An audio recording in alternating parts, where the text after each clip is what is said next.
یہ پچھلے ہیں، اس لیے یہ حضرت مہدی کے مقابلے میں پیچھے کھڑے ہو کر نماز ادا کریں گے اس امت کے ساتھ۔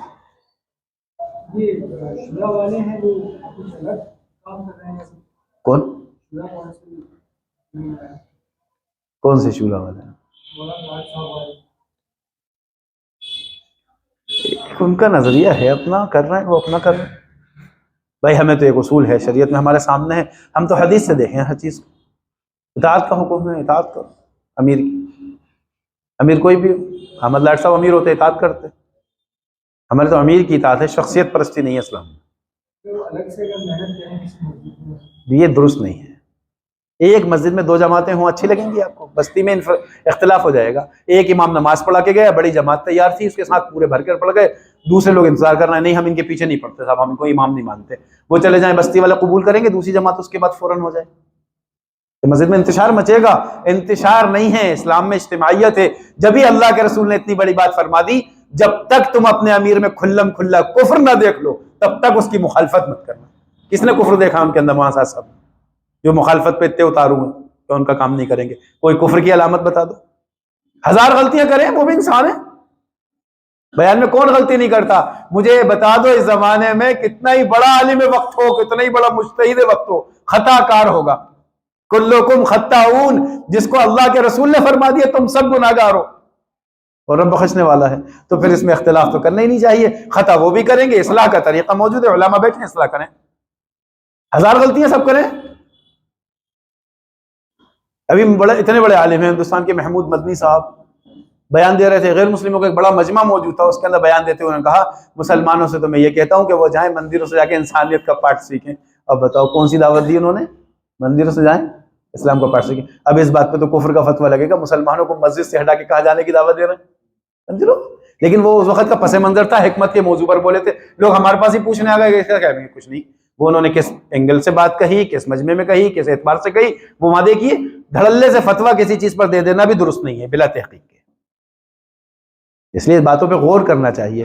اب وہ جو طریقہ اختیار کیا ہے اس کی بنیادی وجہ کچھ اور ہے، وہ بہت لمبی بات ہے اختلاف کی، ورنہ مولانا صاحب کی عمارت میں اختلاف کسی بنیاد پر باقی نہیں ہے، کیونکہ حضرت مولانا انعام الحسن صاحب رحمۃ اللہ علیہ نے 10 لوگوں کی شورا بنائی تھی عالمی، کیونکہ اس زمانے میں اختلاف ہوا تھا۔ مولانا صاحب بالکل جوان تھے، مولانا زبیر صاحب حیات تھے، یہ تمام حضرات بیٹھے ہوئے تھے۔ اس اختلاف کے موقع پر سارے بزرگ جمع تھے مرکز میں، اور جھگڑا تھا، بعض لوگ کہتے تھے مولانا زبیر صاحب کو بناؤ، ادھر پورا میوات، ادھر یو پی سب کھڑے تھے، مولانا صاحب کو بناؤ، سب جوان آدمی تھے بالکل۔ جھگڑے کی شکل بننے پر میاں جی محراب صاحب موجود تھے اور سب بڑے بڑے اکابر موجود تھے، ان تمام حضرات نے باہم مشورہ کر کے آپس میں طے کیا کہ بھائی کیا کیا جائے، تو انعام الحسن صاحب رحمۃ اللہ علیہ نے کہا ان 10 بڑے بڑے مضبوط لوگوں کو جمع کرو جن کو امیر بنانا تھا۔ شورا میں کن لوگوں کو طے کیا جاتا ہے؟ ان کو جو امیر بننے کے قابل ہوں، جھگڑے کو ختم کرنے کے لیے، جیسے حضرت عمر رضی اللہ عنہ، کیونکہ طریقہ انہوں نے سیرت سے لیا، اپنی مرضی سے شورا کوئی نہیں بنا سکتا، سیرت سے ڈھونڈنا پڑے گا۔ تو حضرت عمر رضی اللہ تعالیٰ عنہ کے جب خنجر لگا تو انتقال سے پہلے انہوں نے دیکھا کہ اس کو امیر بنائے، تو ادھر حضرت عثمان اور ادھر حضرت علی، عبد الرحمن ابن عوف، ابو عبیدہ، حضرت زبیر، بڑے بڑے کبار صحابہ موجود ہیں، عبداللہ ابن عمر موجود ہیں، یہ جھگڑا ہو جائے گا، اتنے ایک لیبل کے، کس کو بناؤ گے؟ انہوں نے کہا 6 لوگوں کی شورا بنا دی، بس شورا بنا کے ہی نہیں کہا کہ اب شورا پہ کام چلے گا، کیوں؟ اسلام کا نظام شورا ہی ہے ہی نہیں، اسلام کا نظام مشورے سے ہے، اسلام کا نظام امارتی ہے، اس لیے خلافت ہے اسلام میں، یہ بات اللہ کرے سمجھ میں آ جائے سب کو، اسلام کا نظام کائے کا ہے؟ امارتی، اس لیے اللہ کے رسول نے امیر کی ماننے پر ہی حدیثیں بیان کی ہیں، کہیں نہیں لکھا شورا کی ماننے کا حکم، ہر جگہ حکم کیا دیا ہے؟ امیر کی مانو، اپنے امیر کی مانو، ہر حال میں مانتے رہنا، یہاں تک کہ اس میں کفر دیکھ لو تو چھوڑ دینا، کالا حبشی غلامی کیوں نہ ہو، ناک کان کٹے ہوئی کیوں نہ ہو، اتنی دلائل موجود ہے عمارت پہ، آدمی دیکھے غور کرے تو پھر کیا ہے، اپنی ذات جب مقابلے میں آتی ہے تو اختلاف ہوتا ہے، اصل اختلاف اس بات کا نہیں ہے، وجوہات بہت ساری ہیں، لہذا پھر حضرت عبد الرحمن ابن عوف رضی اللہ تعالیٰ نے اپنے آپ کو پیچھے کر لیا کہ 6 لوگوں میں سے ایک ہٹ گئے، کہا مشورہ کروں، تو باقی لوگ اور پیچھے ہٹ گئے، بچے 2 بڑے بڑے درجے کے، ایک طرف حضرت عثمان ان کے نکاح میں اللہ کے رسول کی 2 بیٹیاں ایک کے بعد ایک، درجہ بلند ہے. ایک طرف حضرت علی، ان کے نکاح میں ایک بیٹی حضرت فاطمہ، درجہ ان کا بھی بلند ہے. اب حضرت عبد الرحمن ابن عوف حکم بن گئے کہ میں اپنے آپ کو امیر ثابت نہیں کروں گا، میں پیچھے ہٹتا ہوں، میں فیصلہ کرتا ہوں بیچ میں بیٹھ کے. الگ گئے حضرت عثمان سے ملنے، کمرے میں جا کر ملاقات کی اور کہا اگر علی کو امیر بنا دیا جائے کیا کریں گے؟ کہا اطاعت کروں گا. مخلصین کا یہ عمل ہوتا ہے، کیا کروں گا؟ اطاعت کروں گا. اگر آپ کو امیر بنا دیا جائے تو کہا قرآن حدیث کی روشنی میں فیصلہ کروں گا، یہ شریعت کا فیصلہ. تو بس ٹھیک ہے، یہی پوچھنا تھا. مخالفت تو نہیں کریں گے نا؟ 2 جملے بولے، تیسرا جملہ نہیں بولا کہ مخالفت کروں گا. یا الٹا ہو رہا ہے، مخالفت کروں گا فلاں بیٹھ جائے گا تو وہاں کیا کہا؟ وہ بیٹھیں گے تو اطاعت کروں گا، اور آپ کو بنا دیا گیا کہ شریعت کے حساب سے فیصلے کروں گا. پھر حضرت علی کے پاس گئے، ان سے پوچھا، انہوں نے بھی یہی کہا. باہر نکلے، سب کو جمع کیا مسجد میں، اور جمع کر کہا کہ انشاءاللہ عثمان امیر رہیں گے. حضرت علی نے بیعت کر لی ہاتھ پر، اختلاف ہی نہیں کیا. کیوں قبول کیا؟ کہ اس وجہ سے کہ ان کے نکاح میں 2 بیٹیاں تھیں، اللہ نے درجہ بلند کیا ہوا ہے، ڈبل ہے. اور اللہ کے رسول نے فرمایا کہ اگر اللہ مجھے 100 بیٹیاں بھی دیتا تو میں ایک کے بعد ایک عثمان کے نکاح میں دے دیتا.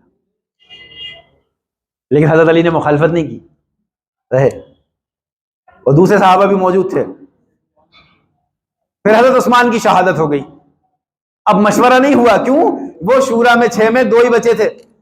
جب حضرت عثمان کو شہید کر دیا گیا تو حضرت علی کے لیے مشورہ نہیں کیا گیا کہ اب امیر بنایا جائے. وہ حضرت عمر بنا گئے تھے 6 کی، اس میں سے باقی 3 ہٹ گئے، ایک کا انتقال ہو گیا، ایک واحد بچے ہیں، تو یہ امیر ہو گئے. ان کو بنانے کی ضرورت نہیں پڑی. 10 کی انعام الحسن صاحب نے شورا بنائی تھی، 9 کا انتقال ہو گیا. حاجی صاحب آخری بچے تھے، ان کے انتقال کے بعد مولانا صاحب امیر ہو گئے. حجت اللہ بالغہ میں شاہ ولی اللہ محدث دہلوی رحمۃ اللہ علیہ نے امارت کے اصول لکھے انتخاب کے، اسی میں یہ لکھا ہے. پھر ان کی امارت پہ اختلاف کر کے یہ پوچھنے کا حق نہیں کہ ان کو امیر بنایا کس نے. انعام الحسن صاحب سے پوچھو قبر پہ جا کے کیوں بنایا تھا. جھگڑے ختم. علمی بات ہے یہ، علمی بات. اور یہ سمجھ میں نہیں آئے گی، بہت مشکل سے جھگڑا پیدا کرنے والے تو کریں گے ہی جھگڑا. یہ اصولی بات ہے. ان سے یہ پوچھو جو یہ کہیں مولانا صاحب کو امیر کس نے بنایا، ان سے کہو کہ حضرت علی کو امیر کس نے بنایا. اس کے لیے کوئی مشورہ نہیں کیا گیا، ہو گئے تھے. اور پھر سب نے اطاعت کی، باقاعدہ مانا بات. جھگڑے تو ہر زمانے میں ہوتے رہے ہیں، یہ کوئی نئی بات نہیں ہے. اس زمانے میں بات زیادہ پھیل گئی کیونکہ سوشل میڈیا کا زمانہ ہے، ورنہ مولانا الیاس صاحب کے بعد مولانا یوسف صاحب کو امیر بنانے پر 40 لوگوں نے مرکز چھوڑا تھا. آج تو 2 نہیں چھوڑا ہے. اور بڑے بڑے کبار درجے کے تھے، اٹھا کے دیکھ لیں سیرت پر. قاری طیب صاحب رحمۃ اللہ علیہ کو دارالعلوم دیوبند کا محتمم بنانے پر بڑے بڑے علماء نے 20 لوگوں نے دیوبند چھوڑ دیا تھا. سوشل میڈیا پہ کوئی ہنگامہ نہیں ہوا آج تک، کیونکہ اس زمانے میں اتنا زبردست یہ ماحول نہیں تھا. اس زمانے میں بن گیا، ایک لاٹھی وہاں اٹھتی ہے یہاں تک قدر مچ جاتا ہے یا سر ہی پھوٹ جاتے ہیں. اور بات کچھ ہوتی ہے چلتی کچھ ہے. یہ سب سے بڑا فتنہ بنا ہوا ہے زمانے میں کہ سوشل میڈیا پہ جہاں آسانی تھی، سہولت تھی، وہیں فتنہ بھی بنا دیا. اور جب مولانا یوسف صاحب کا انتقال ہوا، انعام الحسن صاحب کو امیر بنایا، تو اتنے مضبوط تھے ذمہ دار میرٹھ کے، وہ مرکز چھوڑ کے چلے گئے اپنے ساتھ 40 لوگوں کو لے کر. اور کیا کہا؟ بولتے کے بعد گونگا امیر بن گیا، اب مرکز رہنے کے قابل نہیں بچا. 40 لوگوں نے مرکز چھوڑا تھا، کوئی جھگڑا نہیں ہوا آج تک. اور ایسا ہی ہوا کہ اجتماع میں نظام الدین کی جماعت بنا کر بھیجی یو پی کے، وہ بھی آ گئے وہاں پہ شریک ہونے. انہوں نے اطلاع کرائی حضرت سے، انعام الحسن صاحب سے، کیا کریں؟ تو انہوں نے کہا کہ ان سے بھی بیان کرو لو، ہمارے پرانے ہی ہیں. تو اللہ کرنا دیکھو، جو 2.5 گھنٹے بیان کرتے تھے وہ بیچارے آئے اور آدھے گھنٹے بول کے چلے گئے. تشکیل مرکز والوں کو ہی کرنا پڑی. کام تو مرکز کی سطح پر ہے. ہم مرکزیت دیکھیں، امت کی اجتماعیت پہ غور دینا چاہیے، نہ کہ اپنے مقام اور مرتبے کو روتے رہو. قبر میں جانا ہے، مٹی میں ملنا ہے، کیا مقام ہے؟ کوئی حیثیت نہیں ہمارے مقام کی. ہم تو یہ دیکھیں کہ امت جمع کیسے ہو، اور اگر امیر غلط کرے تو سیدھا کر دو کہ یہی حکم ہے. 1000 غلطی کرے انسان ہے، سیدھا کرو. کہ حضرت عمر رضی اللہ عنہ نے ممبر پہ کھڑے ہو کے جان بوجھ کے غلطی کری. ایک عورت نے پردے میں سے کہا، کیسے کہتے عمر جبکہ امیر تھے، یہ غلطی کیسے کر دی؟ جان بوجھ کے کری کہ دیکھوں کون ٹوکے گا. آپ نے مہر متعین کیا اور انہوں نے وہاں سے آواز کہا کہ قرآن میں اللہ نے حکم دیا ہے کہ خوب بھر کر دو جتنا اختیار ہو، اسی کوئی لمٹ نہیں ہے۔ تو حضرت عمر خوش ہو گئے، ناراض نہیں ہوئے کہ مجھے ٹوکا، بلکہ یہ کہا الحمدللہ، اللہ کا بڑا احسان ہے کہ اللہ نے مجھے ان پر امیر بنایا جن میں ایک عورت بھی مفتی ہے، تو فتویٰ دے دیتی ہے اگر امیر غلط کرے تو ٹوکنے کا حکم ہے، روکنے کا حکم نہیں ہے کہ کام روکا جائے، روڑے لگائے جائیں، فتنے برپا کیے جائیں۔ اس سے تو امت کے دھڑے بدل جائیں گے، دو حصوں میں ہو جائیں گے۔ امت کا کتنا بڑا نقصان ہوا ہے، پھر کر دیکھ لیں آپ کہ اس وقت کتنا بڑا نقصان ہو رہا ہے لوگوں کا۔ آج وہ ترغیبیں دینے والے غیبت پر لگ گئے،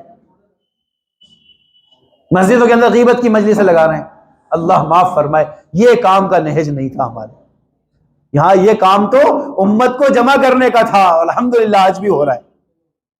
لیکن آپ خود غور کریں، کہاں لے جا رہے ہیں؟ کیا کائے کی مجلس لگاتے ہیں؟ الگ مشورے کیوں کرتے ہیں؟ سوائے غیبت کے کچھ نہیں بچا۔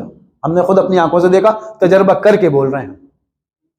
بٹھانے کا مطلب یہ ہوتا ہے کہ ان کے خلاف بولا جائے، جبکہ ہمارے کام کا یہ عنصر ہے ہی نہیں۔ جو خلاف اور غیبت، جیسے غیبت کرنا حرام ہے تو غیبت کا سننا بھی حرام ہے، ایسی جگہ جمع ہونا بھی حرام ہے کہ جہاں سوائے برائیوں کے کچھ نہ کیا جا رہا ہو۔ بلکہ سبق سکھاؤ بھائی، کیوں امت کو بگاڑنے پہ لگے ہو؟ کوئی غلطی کر رہا ہے ڈائریکٹ جا کے ٹونکو، حق رکھتے ہو تم کہ بولو ان سے کہ یہ غلط کہا ہے آپ، یہ اس سے امت جمع ہو جائے گی۔ ہمیں امت کو بکھیرنا نہیں ہے۔ وہ لوگ کہیں وہ فلاں غلط کرے کیسے امت کو جمع کر دو، تو ان کو ٹھیک کرو۔ حضرت عمر نے کہا میں غلطی کروں تو کیا کرو گے؟ ایک صاحب بیچ میں سے کھڑے ہوئے کہا ایسے سیدھا کر دیں گے جیسے تیر کو سیدھا کیا جاتا ہے۔ ایسی قوم ہونی چاہیے کہ اگر غلطی میں بھی کروں نا تو آپ کو حق ہے ٹوکنے کا کہ آپ غلط بول رہے ہو۔ امام غلطی کرتا ہے، پیچھے والوں کا حق ہے لقمہ دینے کا۔ یہ ہے اسلام کی خوبصورتی۔ اور امام یہ نہیں کہے گا لقمہ کس نے دیا، اس کی اتنی حیثیت کیسے ہو گئی، میں امام تھا۔ نہیں، حق نہیں ہے آپ کو، آپ غلط تھے تو قبول کریں۔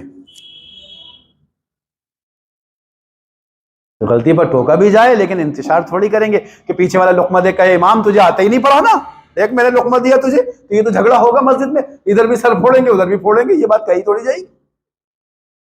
امام قبول کرے، پیچھے والا کہے اللہ کا فضل ہے، اللہ نے مجھے قرآن تو یاد کرا رکھا ہے، اللہ کے رسول سے غلطی ہوئی نماز میں، صحابی نے پیچھے لقمہ دیا، تو سیرت سے ملتا ہے۔ اب یہ چیز جھگڑے کی ہے کہ صحابہ کھڑے ہو جائیں کہ جن پر قرآن نازل ہوا ہے تم انہی کو لقمہ دے رہے ہو، ایسا تھوڑی ہے۔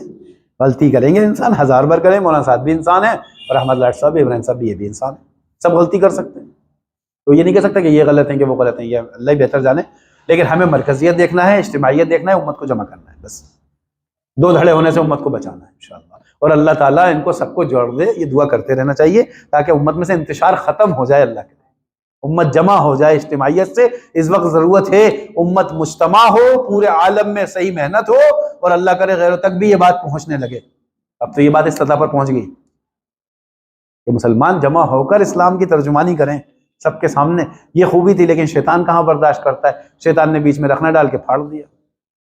اس کام سے فائدہ عالمی سطح پہ ہو رہا تھا ماشاءاللہ۔ ٹھیک ہے، میرے لفظوں کے دریا میں سنبھل کر تم سفر کرنا، سفینے اس میں جو اترے وہ ساحل کو نہ پائے۔ میری بات توجہ سننی پڑے گی، بہت توجہ سننی پڑے گی۔ تم بات کو غلط مطلب نکالو گے اپنی ذہن سے، اور میرے ذہن میں جو مطلب ہے اس پہ غور نہیں کرو گے۔ یہ بڑی مصیبت ہے زمانے میں۔ بجائے جو میں چاہتا ہوں اس طرف توجہ کرنے کے، اپنے دماغ میں جو کچھ لیے بیٹھے ہو اس کو غلط رخ پر لے جاؤ گے۔ سنو غور سے۔ بات کو سمجھنے کے لیے سب سے پہلے آدمی اپنے ذہن کو اور اپنے برتن کو اعتراض اور تردد اور اشکال سے خالی کرے۔ اس لیے کہ اگر کسی بات کو بھی مفہوم مخالف اور کسی بات کو بھی کسی دوسرے عمل کی تردید یا اس کی تنقیص یا اس کی افادیت کو کم سمجھنے کے سوء ظن کے ساتھ سنا گیا، نفع کی باتوں سے نقصان ہونا یقینی ہے۔ اس لیے سب سے پہلے ہم اس کی نیت کریں، پوری بات سنیں گے، آگے پوری بات نقل کریں گے۔ آدھی سننا یہ بھی دین دعوت کے لیے ناقص، اور آدھی بات کا نقل کرنا یہ تو بڑے فساد کا ذریعہ ہے۔ اس لیے بہت توجہ کے ساتھ بات سننی ہے۔